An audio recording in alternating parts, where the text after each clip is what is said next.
This is Dr. Rob Harder with the Nonprofit Leadership Podcast, Making Your World Better. What does it take to be an effective nonprofit leader today? What are the biggest challenges? What are the biggest obstacles? How should nonprofits fundraise in an economy that is constantly changing? All of these reasons combined led me to start this show. And it's my hope that through this series, people can learn not only what it takes to be an effective nonprofit organization, but to hear from effective leaders who are successfully making a positive impact in their communities. We hope you enjoy the show, as together we hear how they are making their world better. Well, from Bitcoin to Dogecoin, cryptocurrency is definitely here to stay, and it's coming to a nonprofit near you.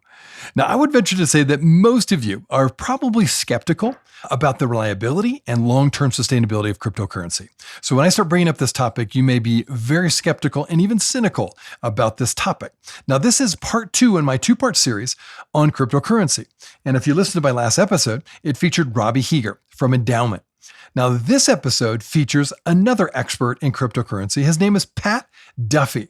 He's the co-founder of The Giving Block. And in short, The Giving Block is a for-profit company that seeks to help provide all that a nonprofit needs to fundraise Bitcoin and other cryptocurrencies in order to support their missions.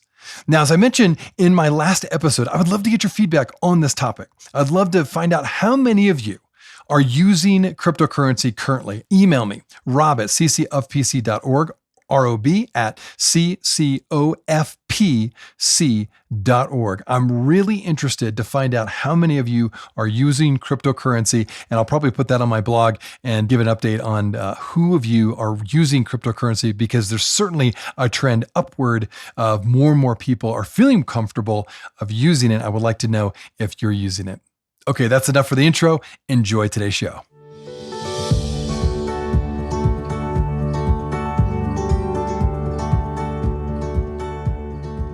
Well, Pat, it's great to have you on the show today. Cryptocurrency, it's all the rage in many ways right now, but there really still remains a lot of skepticism about the long-term sustainability of cryptocurrency and just the uncertainty around it. I think there's a lot of misunderstanding, and definitely when it comes to nonprofits and philanthropy, I've certainly noticed that a lot of people are very skittish about using it or making it accessible where people can actually give to their nonprofit using cryptocurrency. So maybe to start, I think it'd be good, Pat, if you just give us a quick overview from your point of view of cryptocurrency in general and why nonprofits should be much more engaged and educated about it.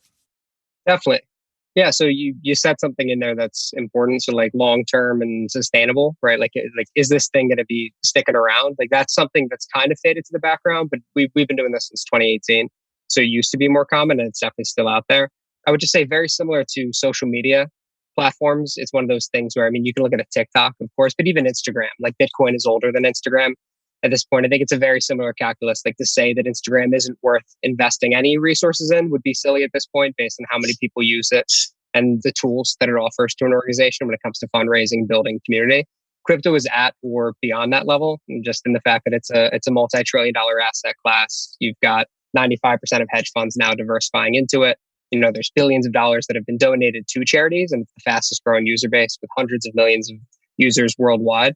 Is Bitcoin like what's going to upset the US dollar? I think sometimes people will take that out of context and be like, if I'm not buying baseball tickets or like a hot dog at a ballpark with Bitcoin, then it hasn't really arrived yet. And I would just say like the most important thing is like, can this benefit my organization? And the fact of the matter is like us as a company, for instance, we work with now like a little over 500 nonprofits building active fundraising programs who are successfully fundraising cryptocurrency specifically. So it's just one of those things where you look at the sector, whether or not people are donating it, whether or not nonprofits who get into it can do so easily and to an effective result. And then if the barrier to access to try that thing is low enough, then you should step in. Right now, that appears to be the case, as far as I can tell. And then the second part of your question, I guess, is like, what is this stuff? And in short, the reason why it has grown so much and why we think it's sustainable is it does a lot of things that other digital money can't do. So it replaced something or solved something called the double spend problem, in short. And all that means is you can't double spend cryptocurrency. Every Bitcoin transaction that's ever happened has been recorded on something called a blockchain. And since its advent in 2009, literally not one cryptocurrency transaction on the Bitcoin blockchain, for instance, has been altered or changed. And then you just look at the hundreds of billions of dollars in fines to, governments and banks and people cooking the books. It solved that problem and allowed people to move, billions of dollars in value across countries in a matter of seconds with a 0% chance that the contract isn't sending it where it's supposed to be, or someone can claim they have something that they don't. So in terms of like the functionality of it, people are looking at it as a store of value sometimes. They're looking at it as like a stock market when they're trading into and out of it. And when it comes to transacting or like having something in your pocket that doesn't go down, they look at it as like a hedge against inflation. So if you could hold dollars that are constantly hyperinflating or Bitcoin that's gone up dramatically for the last 5 to 10 years, people are just making that choice more often. Okay, so are you at a place where you would say it's actually a safer investment now? Or is it just moving that direction because of what you said about the double spend prevention and some of the other things that where people are putting into it, they're feeling a little bit more comfortable? Is it a safer way long term? When you say safer, I guess in comparison to what would be my question? Yeah, in comparison to, as you mentioned, that they can't double spend. Yeah, there's three versions of safety on that. So one is safety in terms of like not receiving illicit funds. Is this a safe form of money to take? And then the other form is like, is it safe in the sense that will it go where it's supposed to be going? Like, is it a safe form of money that you can actually use the right way? And then the third one would be like, if you're investing in it, like if you're an organization putting money into crypto or say holding the cryptocurrency that people have donated to you, is it safe to sit your money there? For the first piece, for sure. Right? Is it safe to accept? It depends on how you accept it. We use exchange accounts, so they use market surveillance. It's as regulated as a stock exchange, whatever else it might be. And it's about 10 times less likely that you receive illicit funds in crypto versus traditional funding. So we always say, like, if you're scared to take crypto through us, then you should be horrified of credit cards, because that's just a fact when it comes to fraud. That's a good point. Just a comparison. That's right. Yeah. And then the second piece there is like, is it safe to like move money around? This is an effective form of money. The answer is like, definitely. Yes, you can't alter transaction records versus the traditional financial system. They do that all the time. So in terms of like, is it a more effective form of money, cryptocurrencies? It's like, yeah, we will eventually have a version of, cryptocurrency. If it's proof of work, proof of stake, whatever tech might be. It just works better than traditional money. You just need to have the same protections and everything else in place. And then finally, like, should you leave all of your money? Like, is it safe? Like, if I put money here, will it be up a year from now? It's like, it's crazy if anyone tells you the answer is yes, I think that's insane. All you can say is you look at the history and the amount of money going in. It's the best appreciating asset class of the last 5 years. It's the best appreciating asset class of the last 10 years. And dollars are being printed into hyperinflation. So I'd say like the one really dumb thing you can do with your money is just like leave it in US dollars, because they're worth less by the day. And that will always be the case. When it comes to should you have crypto or stocks or gold, bonds, how do you hedge against that? I think it's becoming more and more universal that crypto is a part of a reasonable portfolio to hedge against that inflation. Beyond that, it's up to everyone's kind of investment strategies. No, that's good to know. Okay, so now talk about the Giving Block. Obviously, you're the co-founder of this. And here's for my listeners, the Giving Block is a business and corporation, I understand. It provides an ecosystem for nonprofits and charities to fundraise Bitcoin and other cryptocurrencies and receive funds instantly and become part of this network of crypto media partners to support their missions. So I like it. It sounds like you are here for nonprofits to make it easier for people to give money to nonprofits, which every nonprofit leader wants to hear. So talk a little bit more about why you started it and what is the true benefit to nonprofits who are listening to this podcast. Yeah. So yeah, both of those questions. So there's two things that we do on both sides, the donor and the nonprofit side, which we think is like kind of different and unique also. For nonprofits, we're doing two things. One being making it really easy to take crypto. So we just have the best in class solution from a technical standpoint, and then support and everything around it. Donors have questions, staff has questions. There's your gift acceptance policy. There's the integration on your page. There's search engine optimization. There's fundraising protocols. It all starts with the tech, of course. So just having a good automated solution for converting to US dollars. It's the conversion expectations of the donors are being met. So it's low friction. You can automatically generate tax receipts. So someone can send you crypto without you having to touch crypto or do anything fancy. It's just like opening a bank account. That was the first innovation. And then the second thing we're doing, which our investors will say is not scalable, which I think we touched on like right before the call. But in short, we are better at fundraising crypto than anyone ever, and it's not even close. So when it comes to building an institutional program for like the blue chip charities, it's the American Cancer Society, Save the Children, United Way Worldwide. You just go all the way down the line. PETA, there's all these big nonprofits with like unlimited resources. They bring us in because we can fundraise crypto more effectively from a major gift standpoint. Individual giving, we run effective campaigns. We manage the corporate partnerships, everything up into like an ads program. with the right keywords being targeted. Just like we're really good at fundraising crypto. And because it's so hot right now, it makes sense to like invest resources and get ahead depending on how many resources or how much money, you have as the charity. And then there's sort of, smaller and mid-sized groups where like, we just want to take crypto, extract the headaches. That's kind of our entry point. And then programs grow with us as they go. So even smaller groups now are kind of scaling up and investing more time and energy. We're just kind of the right team to have by your side for that front.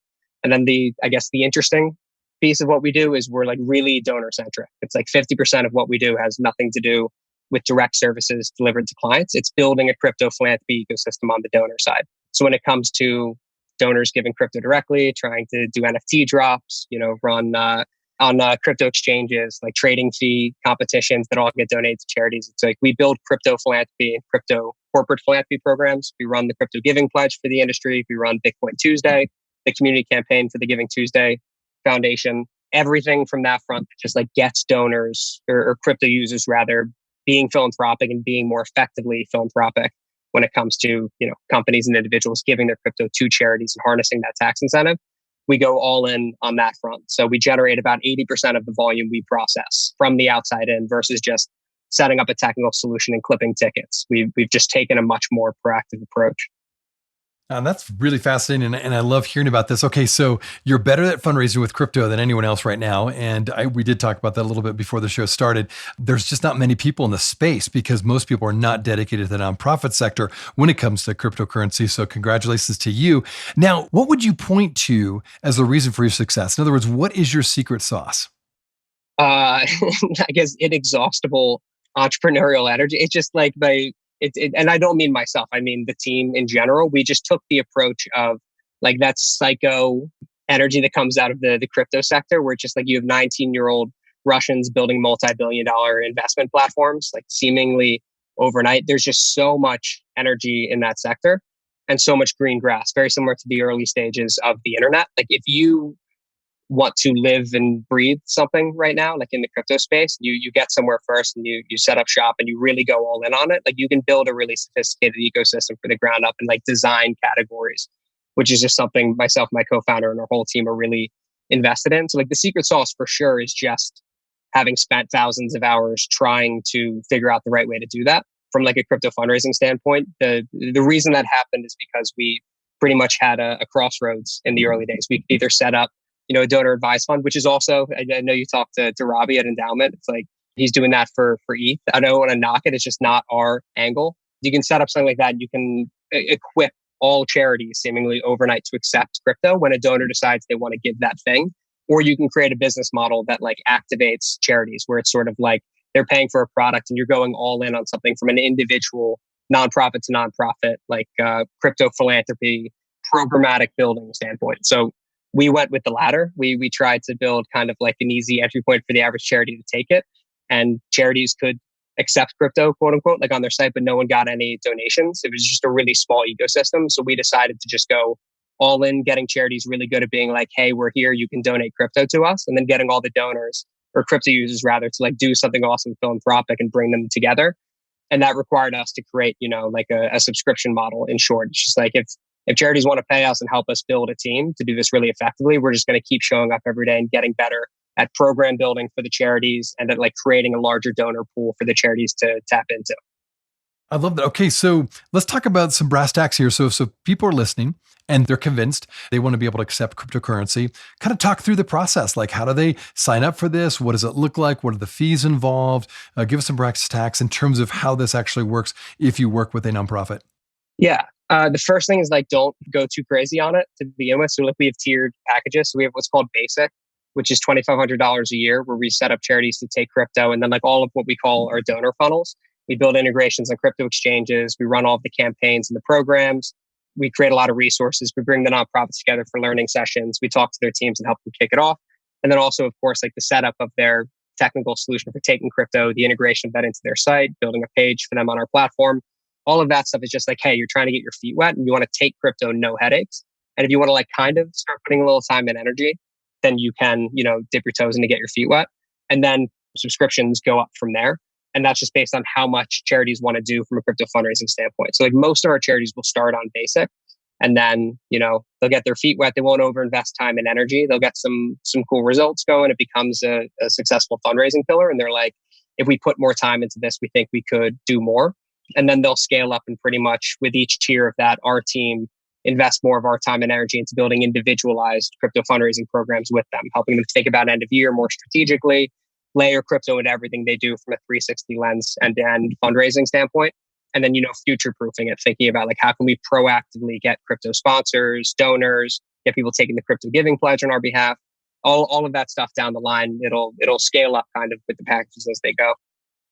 No, very helpful. Okay, good. I'm hoping you're taking notes if you're listening to this. Now, okay, we mentioned this at the beginning, that there is a lot of skepticism still. And I think particularly maybe in the nonprofit world, when it comes to philanthropy and just really making sure that whatever money comes our way, we want to be good stewards of that. So we want to make sure there's, whatever we invest in on a nonprofit level, that it has long-term sustainability, as we talked about before. And you gave a pretty good argument of why cryptocurrency is here to stay and has some really built-in value to it.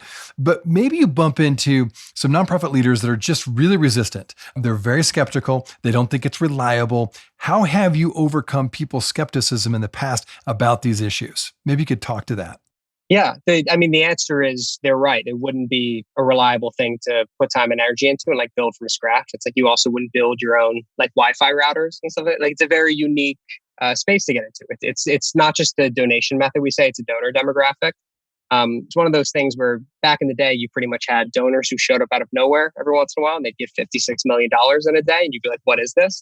And you realize they're tax offset gifts. But that's not like a pie that charities can get into. There aren't like fundraising days or programs like ways to get in. And then in terms of best practices and protocols, like you shouldn't be doing this in a vacuum. Like it's not like with credit cards where the donation method has nothing to do with it. It's just kind of the end of a checkpoint, and everything else you do just comes down to you and your mission and donor communications. It's a completely new donor demo to tap into. So like the first thing I would say is that's why we exist, because literally even so like a Save the Children, for instance, United Way, Worldwide, the American Cancer Society, like these are organizations that have the resources to figure things out. And there are ways to take cryptocurrency for free. And they have switched to us. We have over 90% market share in the nonprofit space. So we're the only one who charges subscriptions. So it's one of those things where, again, in the nonprofit space, you don't get a whole lot of people moving into the space just because there's not a business model. Like we created a business model and incentive to create consistent donation flow and create consistent strategies for charities to fundraise. So I'd say in short, if you're going to do it, that's kind of our whole pitch. Like a nonprofit can, spend $2,500 over the course of a year, learn literally everything there is to know about fundraising crypto, participate in the biggest campaigns, search engine optimize their page, whatever. And then a year from now, if they want to swap us out, they can put a free, more or less, crypto payment solution in there, and no one does. We have less than 1% attrition, and if we keep doing our job well, we always will. Everyone who joins us is successful, and like that's, I guess, what works. What I would say is if you're trying to figure it out from scratch, not everyone uses us. Like you definitely don't have to, but the risk is higher, not in terms of money, because we're the only one who charge subscriptions, but in terms of time wasted, which I know donors and nonprofits don't always look at, but like that's our whole kind of value prop. Like we would much rather have, like you're saying, consistent fundraising outcomes and strategies that work, and like create a more robust crypto philanthropy ecosystem from the donor side, and have everyone kind of invested in it together with more consistent outcomes. However, you can definitely, pop something up and take crypto for free if you're just trying to experiment with the tech. We'll be right back. Hey, friends. Thanks so much for listening to the Nonprofit Leadership Podcast. If this is your first time listening to us, I want to make sure you're aware of a whole group of other episodes with fascinating guests that I previously interviewed. Just go to our website, nonprofitleadershippodcast.org. There you'll find numerous interviews of nonprofit leaders from all over the country and even from different countries, all trying to make their world better. I also want to encourage you to like, subscribe, and share this podcast with others. This will help us get this great content out to more nonprofit leaders just like you. Now, finally, if you want to get my monthly email update that contains more resources in addition to these episodes, it's really easy. Just go to my website at nonprofitleadershippodcast.org and simply type your email address in the top right-hand box, and you'll be added to our monthly email update. And this way, you'll never miss any of the interviews or extra content from this show. And if you have any questions or comments, do not hesitate to email me. Thanks again for listening. Now back to the show.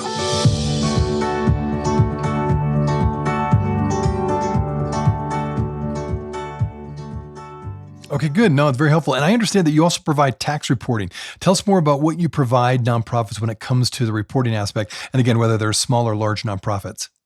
Yeah, it's pretty funny. It's this dated kind of legacy thing that exists in crypto, but you have to get an appraisal if you donate crypto like at or above a certain level. So like they treat it like it's a painting, even though, which I think also gives the impression that nonprofits are like, how do we really know what this stuff is worth or worth rather? And you're pretty much like, there's trillions of dollars like in trading volume. Like it's Right, exactly. Though people ask questions though. Yeah, like why do you have to do yeah. this then on the back end? But yeah, so in short, you don't want to issue receipts where you say it's worth a certain amount in USD to the like it's up to them and their tax advisor to do that.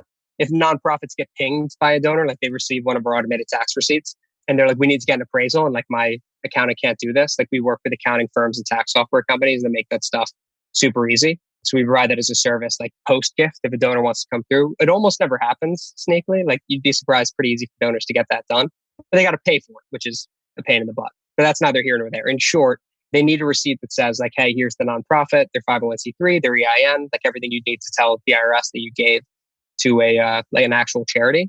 And then the units of the crypto, it pulls the transaction hash in from the blockchain. And the donor, even if they give, like they don't leave personal data through our platform, they can receive that tax receipt just by plugging in an email because we pair it one to one with the wallet as they give. Okay, that's good. That was very helpful. Now, I'm kind of curious. You mentioned that there's not a lot of money per se in the nonprofit sector when it comes to cryptocurrency because there's so much. This is such a new technology, and there's a lot of money to be had outside the nonprofit sector. What has motivated you to start this and really reach the nonprofit sector? Because that says a lot about you. That you maybe I don't know what's the motivation for you. I guess at the end of the day. Yeah, it's not selfless. Like we never say it is. It's anything that is sort of obsessive, I say is selfish. So even if you get your kicks from doing good, like there's it makes me feel good to like solve problems that bother me to no end. And then also like the actual missions of the nonprofits, like anyone who works in the nonprofit sector, if they come from the for-profit, there's a reason they stay. When people go in, as long as you work at a cool nonprofit, like it happens all the time because it feels good. If you can make your living putting food into hungry kids' hands and like get clean water to communities and you can drive that more effectively, like that feels awesome. But at an even kind of higher level, what got us into it originally is myself and my co-founder I was working at a nonprofit at the time. We both just really bonded over how angry it made us that there was such a lack of innovation in the nonprofit sector and that the incentive models were completely out of whack when it came to donor expectations for charities and then donor and charity expectations for service providers. So it's like, it was our chief philosophical interest area that we would always just, if we're having drinks, we'd be discussing, where it's like, it seems crazy that someone would, if you buy a computer, let's say from like Apple, you wouldn't say, hey, I'm going to give you this money, but like 100% of this money better go into the computer I'm getting. Like you better not be paying people at desks figuring out how to make better computers. And it's like in the nonprofit community from like a donor mindset, like that's exactly what it is.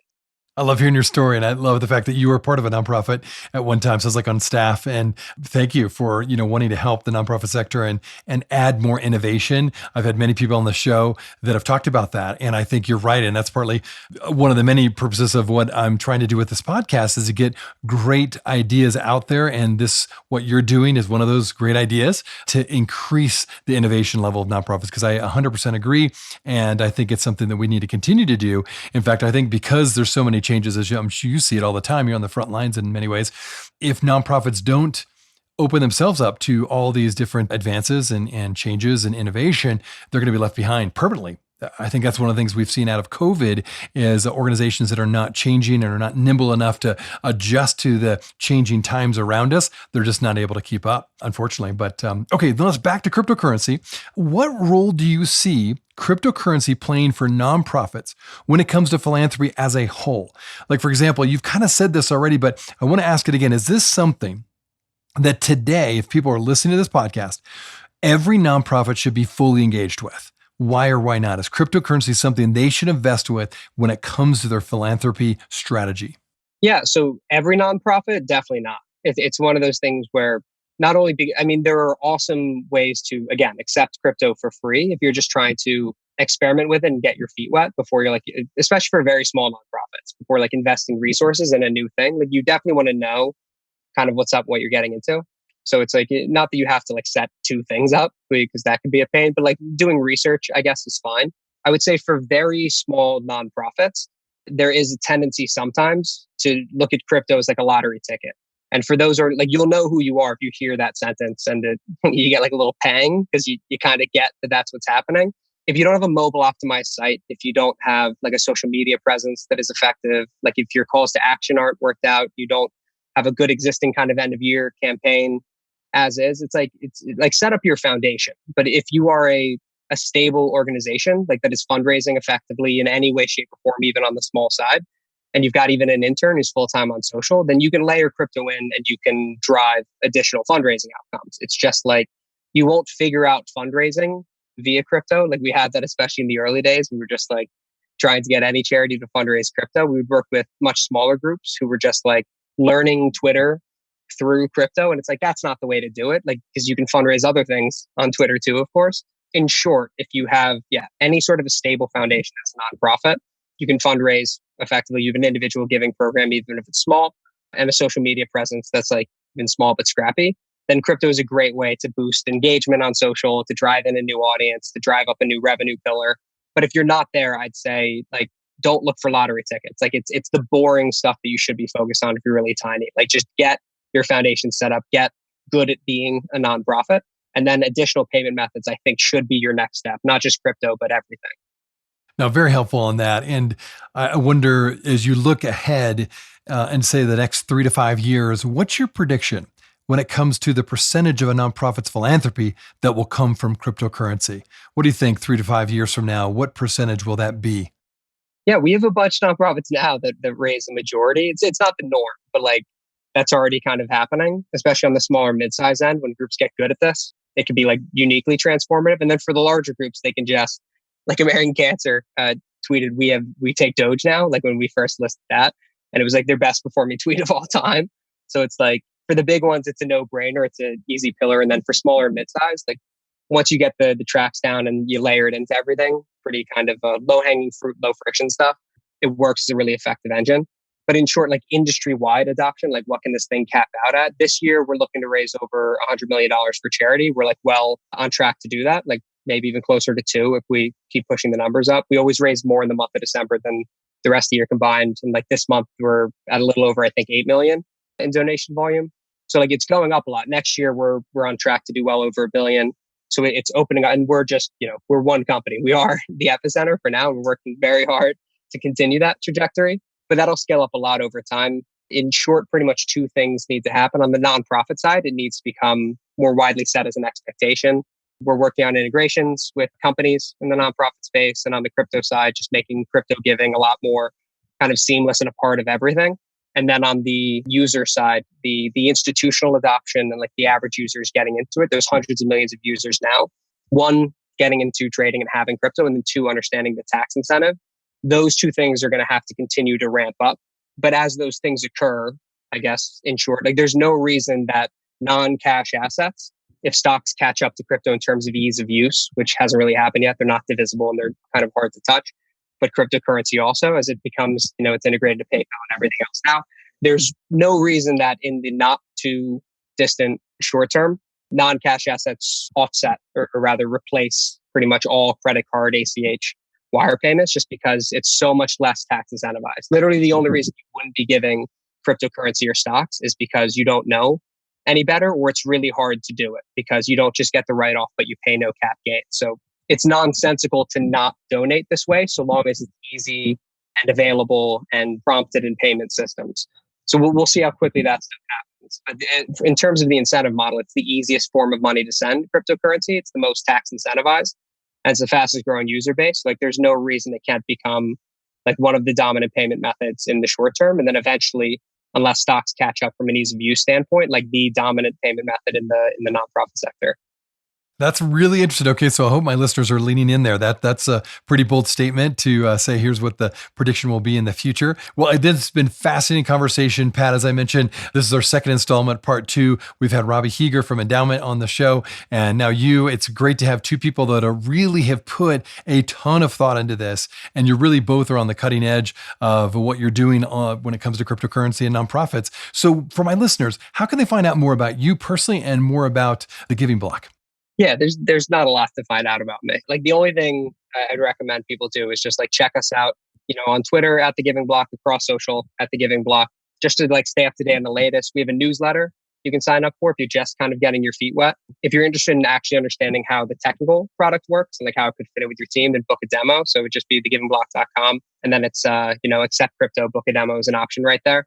And so on our team, can walk you through end-to-end the technical product, the automations, learn more about what you guys do and if it's a good fit. And then outside of that, I guess like if you are interested in taking crypto, the most important thing to recognize is like end of year is by far the biggest fundraising period. So like get your feet set now, even if it's not with us, whatever it might be, and like brace yourself for the month of December. If you're starting to get your feet wet, then you're going to be frustrated because then you'll get stuck in an 11-month period where it's still, again, we fundraise a lot every month, but the month of December is by far the biggest. So get your feet set, I guess. No, that's great. Well, again, Pat, thanks so much for sharing your insights. And I really do appreciate you putting time into the nonprofit sector and providing more innovation. I think we need more of that. So thanks for your time today. Thank you so much for having me. I appreciate it.